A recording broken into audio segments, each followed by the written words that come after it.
All right, let's go. All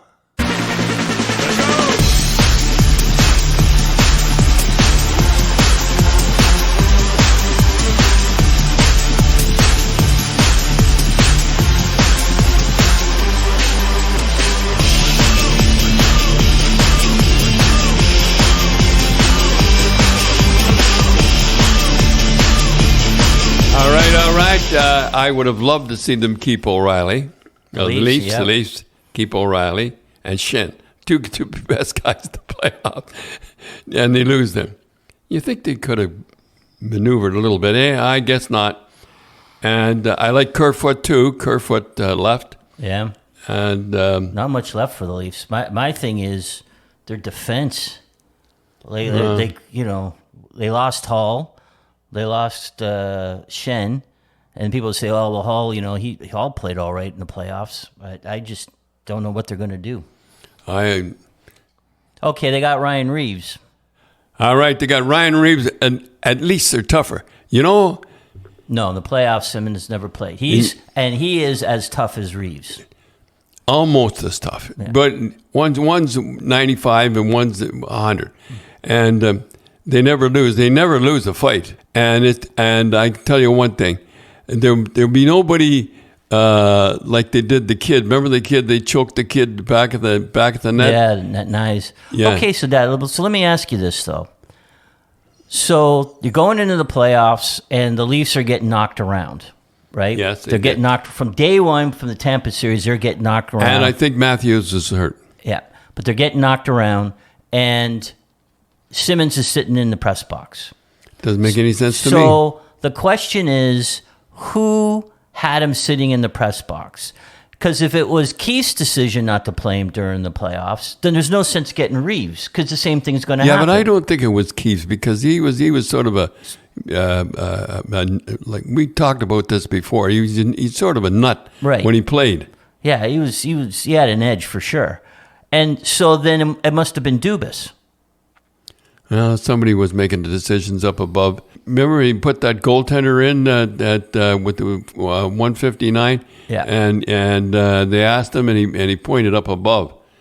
That means somebody up above. So maybe Keefe will have a little bit of more freedom to do stuff. I can't see this Tebling interfere. No.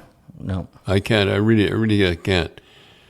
Well, Ryan Reaves, it should be it'll be nothing. It'll be interesting, very interesting. He'll be looking for somebody. The first guy that run. Poor first guy to run Matthews. Look out. yeah. Boston. They after 9 years they got Lucic back, and he's making pretty good dough. Yeah, he played pretty good last year for Calgary. Yeah, he played pretty good. You know, the guy that's really going to come through for them is James Van Riesbroek. I can never pronounce his name. He's going to get between 25 and 30 goals. Yeah, he's a good hockey player. He'll in front of the net. Those guys, though, Cindy, that he'll score 20 or 25 goals, and like 18 of them will be playoff or power play goals, and they'll say, yeah, but he only scores power play goals. He only got 1 year.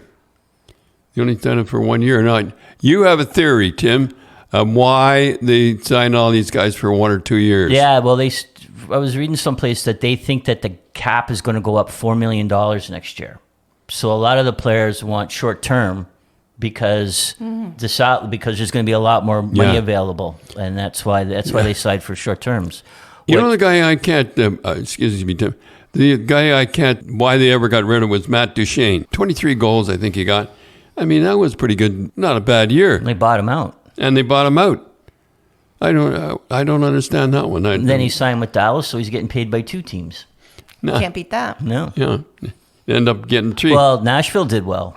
You know, they got because they got Shen and O'Reilly left. They're going to have a good team next year. They left Toronto, went to Nashville. The two best guys in the playoffs last year were Shen and O'Reilly.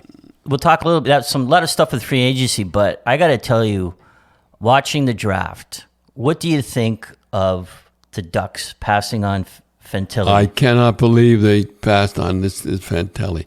He'll play next year in the National Hockey League. Yeah, he's big. He's a big guy too. He's 6'2", 195. Yeah, and he's going to fill in, and he is good. And I can't believe Pat Verbeek, of all the guys, the little ball of hate. I just like. Yes, you want to say like they picked a big Swede, right? And from what this guy Carlson or something. Yeah, he kind of somewhat plays from the outside. They say, and you look and you go, Pat, did you not watch the playoffs last year? Really. Seriously, did you not watch the playoffs? Unbelievable. This Fantelli, I've always liked this Fantelli. Yeah, when we watched him, he was so young when we watched him.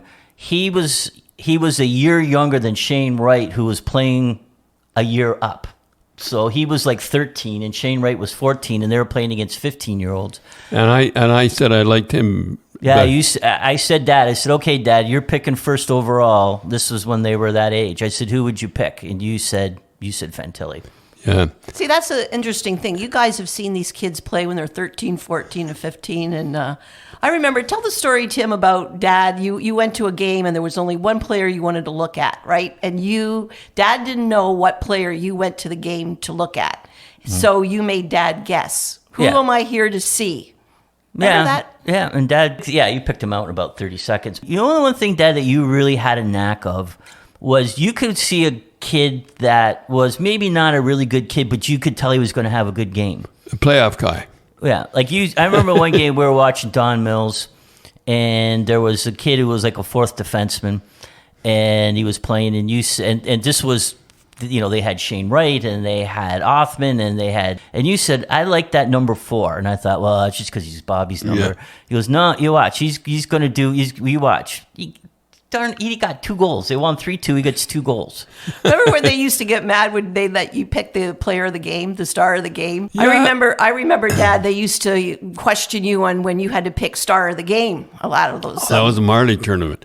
And the guy come to me and he says, pick the best player, will you, Don, so we can give the best player of the game. Yeah. Best player of the game. So they lost, Kingston lost 3-0, and I picked Taylor Hall. For the losing team. Yeah, and he got no goals.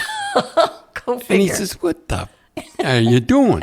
He says, "We got to say this guy's the best player," and he didn't get. There was no goals and everything. I said, "Well, watch this afternoon." He got 6. Yeah, he had 6 goals the next game. Well, he's gone now. Boston let Yeah, him they go. let him go to Chicago. I don't know. Well, and they got Foligno. So, I mean, Chicago's kind of building up. Yeah. They got Bedard, of course. He went number 1 overall. And Nice to see the guys get all that dough. Yeah. I was the lowest paid guy in the club. I was like Ryan Reaves making $1 million. Yeah. And he's going out fighting for guys making $15 million. But do you ever resent that as a tough guy that you're making less money? Same with that guy, and you got to stick up for guys that are making $10-15 million. There's got to be some resentment. No, I never. Then you know who resents it? I'll say the wives resent it. Do they? I bet you they do. Wait a minute, my husband's getting in a fight, sticking up for your husband, and we're making $1 million too. And I won't go through Dick Gamble. Remember that? Oh my goodness, there's another. Okay, I'll tell you that story. That. In Rochester. Yeah, in Rochester. We were in Rochester. You were just a little girl, and you had a tooth just hanging by a thread. So I said, get a pair of pliers, we'll pull it out. Pliers, it sounds terrible. Yes. So Dick Gamble got into a fight, and he didn't win. So we were sitting around at the Downtowner, and his wife was giving you a hard time. Somebody give me a hard time. No, because you were telling the story about how tough I was. Oh, I know what it was. It was because how tough. I said, Cindy just stood there, and she says, I think that's terrible, taking a pair of pliers and pull. And she just kept giving it to me. I said, well, maybe if your husband had been a little tougher and he had a tougher dad, he would have won the fight tonight. Holy Dinah, she was coming across the table and scratched my eyes out, I'll tell you like that. I bet your mom was happy with that. I remember Bob saying... No, she was unhappy. Mom wasn't happy. No, she never liked anything. She kept hitting you. Mom was telling me after, a little girl, your father kept hitting you with her purse. And you yelled at her, give that purse to your husband. Maybe he can do something with it. yeah, he could have won the fight today. Yeah, that's a childhood memory, man. I'll tell you. You pulled all my baby teeth out with those pliers. They were little baby mini pliers. And I remember, there was blood, Tim. And he'd put the blood on the pliers and said, "Here, this gives the pliers some attitude." Getting back to Pat Verbeek and the Ducks, like how do you pass on a guy like that? You know, he'll rue the day. He'll rue the day. And I said, Cindy, John Davidson of the Columbus Blue Jackets sprained an ankle running up to the podium to make sure that they couldn't say, no, we reneged. Oh, we made a mistake. Vantelli. That's right. He's waving the sheet. I couldn't believe it. Well, because you know what? Though, I feel glad for John Davidson because when they showed, because he was supposed to pick second, and they got knocked down to third. The look on his face when they said, with the second pick, it's the Anaheim Ducks. Like it was like somebody slapped him right in the face. He was in shock. And then they get the guy that they want to get. Oh, I hope that Swede's pretty good. He's big. He's 6'2", but... Well, we'll see. But again, Fantilli... Keep your eye on that, okay, everybody? Keep your eye on that. But like even with that Fantilli, he plays with an attitude, and he's a winner because you figure he won the Hobie Baker Award as a rookie in NCAA, and the reason he went down the NCAA because he wanted to play with his brother. And so the only other rookie to win the Hobie Baker Award, which is the best player in the NCAA, was Reichel and Correa. Yeah. Then he wins a gold medal with the World Juniors, and then he wins a gold playing in the World Men's. So he's a winner where he goes, and he's won all the time. And the last game we saw him was when they played in the OHL Cup final against Shane Wright and Hoffman. And remember, he single-handedly almost made that upset. Remember that name, Fantelli. So, Dad and Cindy, we'd like to thank our sponsors, Spreads.ca. They're Canadian-owned online casino and sportsbook. And if you sign up now and use the promo GRAPES, they'll match your deposit up to $500. You get 10 spins on the big wheel for some big dough. And your first sports bet, they spot you $25. And they've been a big help with Don Cherry's Pet Rescue Foundation. Right. If you want to learn more about the organization, go on the internet. It's, what is it, Cindy? Non-Cherry's Pet Rescues. It's a .org. .org. Yeah. So take things. So, you know, Dad, I watched a little bit of the draft, and I enjoy watching the awards because, you know what, from a woman's perspective, I like seeing the girlfriends and the wives, but with the draft, I look at the mothers, and I got to tell you, it must be a good gene pool with these guys because all the mothers look alike. They're all pretty good looking. They got that blonde hair, and the fathers are usually pretty in good shape. And daughters, too. you know, I noticed that. There's definitely something important in the genes, and right? the only ones that cry are the women. Yeah, the moms get more emotional because let's face it, it's the moms. Because we were talking today, but I think emotionally, it's more of a sacrifice for the moms. Oh, absolutely. To let their kids go either to play junior hockey or go down NCAA than it is for the dads. Because the dads, it's a badge of honor, right? I remember my mother saw me, the first time she saw me, I went away with baby fat, you know, and I got in shape. She started to cry when she saw me. She thought I was sick or something like that because I'd lost all that baby fat, and I remember my mother crying when she saw me. Well, I think, let's face it, it's the hockey moms that organize, you know, when you're in minor hockey with, you know, even with me. Well, you did that with Dell, I did that with Dell. He was in AA and everything. I'm the one that has to time, even sometimes you got to get him out of school. You got to tell the teacher, well, he has a game at 5 and it's in Toronto. And you look, that's your priority. That's your priority, getting your kid in a hockey game. So you have to put up with that. And you got to get their food, you know, when they eat and how long it's going to get there. You got to pack their bag. You know, the whole deal, make sure, because you know what? If they miss a skate, even though they're supposed to pack the bag. Usually the guys do thank their mom. Yeah. Oh, all the time. They're usually the first ones.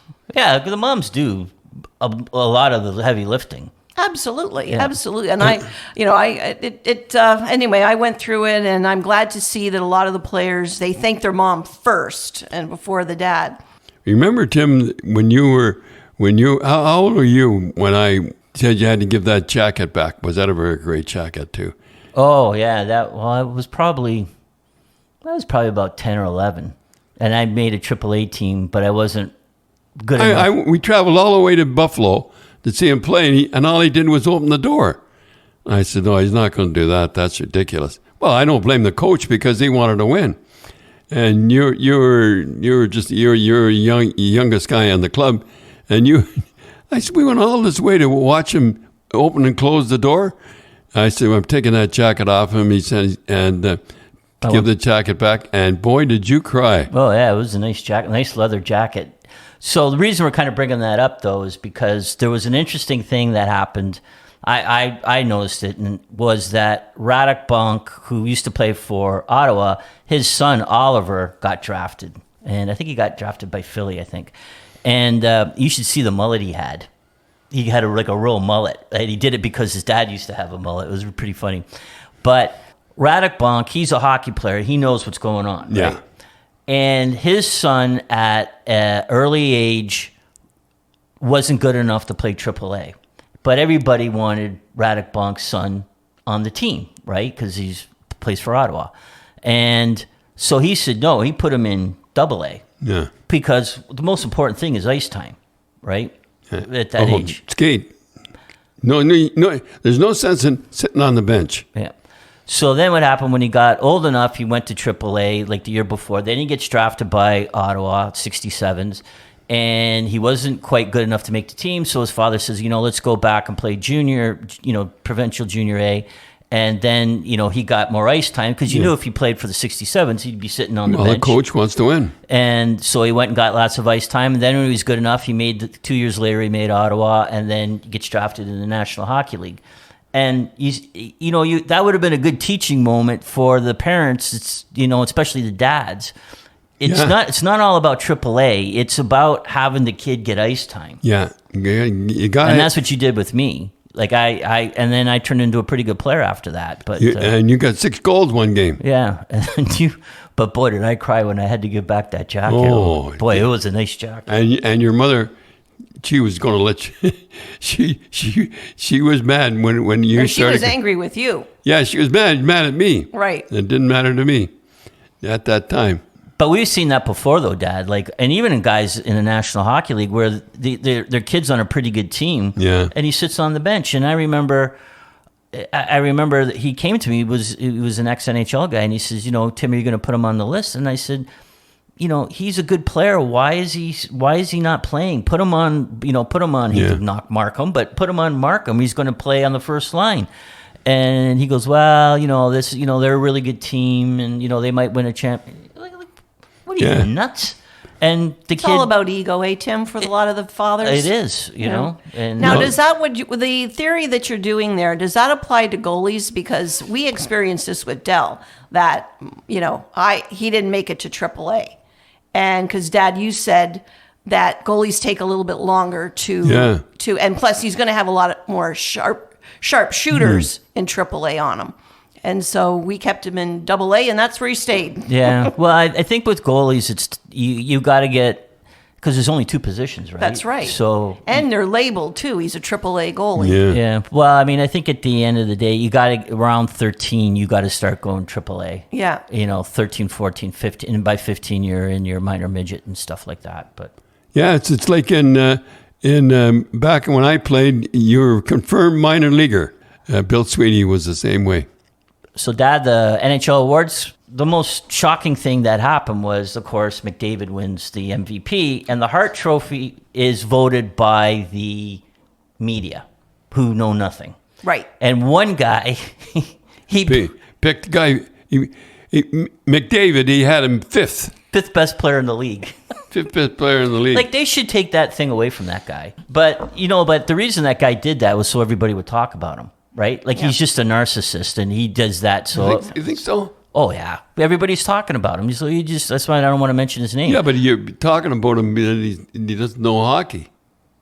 Yeah, but he just wants to hear his name. So if the NHL should say, you know what, thanks for coming out. The same thing with the guy that, put Ovechkin in the wrong position. Yeah. But they do that all the time. They put guys You actually think the guy puts McDavid down 5th because he wants his yeah. What else could you do? I mean, either that or you're he doesn't know. He's a pretty stupid hockey guy. No, he doesn't know. But here's the one that I don't understand. Dougie Hamilton. He wasn't even in the he wasn't even nominated for best defenseman. He wasn't in the top 3. And Erik Karlsson, I'm not knocking him. He was a minus, big minus. Dougie Hamilton had 74 points, more than Fox, Makar, and Lindrum. He was plus 23. Carlson was minus 26. Hamilton led the defensemen in game-winning goals with 7. Power play goals, had most shots by a defenseman, and not even on the ballot. He wasn't even on the ballot. Okay, this is from Stan from Facebook, and he says, I know you played for the Three Rivers Lions, and I'd like to hear any stories about Bobby Perreault, who is from Three Rivers, and who is a cousin of Gilbert. So, a cousin of Gilbert Perreault of the French Connection. Oh, I didn't know that. I'm glad these guys... Wow. The things when you you learn. ask the question... No, Bobby Perreault was not there when I was there, but I did play with him in Rochester. Well, I remember watching him in Rochester, because I remember as a little girl watching him, and after the national anthem was played, he'd take off his glove and he'd kiss his ring for good luck. And I thought... Funny, he was just a little guy, too. He was really He was small, quick as a cat. And he was. Didn't wear a mask. Didn't wear a He was mask. bald and... And you know what I used to remember? He used to... When he'd make a save, he'd kick it over in the corner. Oh, jeez. I'd just, don't then put you'd it have in to the go corner. in the corner, so- I'd have to go in the corner and get my brains pounded out. And, Did you ever go to him and say, why are you doing Yeah. it? Yeah, Give me a like, break. I remember I went to him once and it didn't do any good.